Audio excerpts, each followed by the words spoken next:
Today I will explain how to buy shares of CORZ, a company that runs industrial-scale Bitcoin mining and blockchain infrastructure operations. CORZ trades on the NASDAQ under the ticker CORZ, and this presentation is educational only, not financial advice.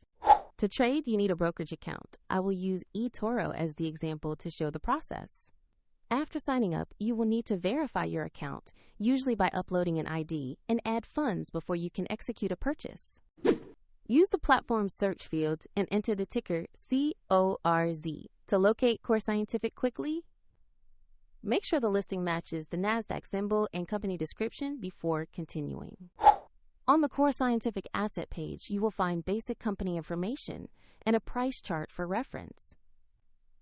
Confirm the company name and CORZ ticker to ensure this is the correct stock.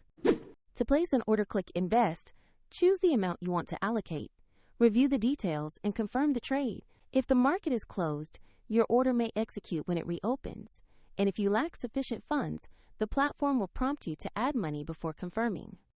Once the trade is processed, you will see your CORZ position listed in your portfolio. Check the description for the eToro link if you want to explore the platform used in this demonstration.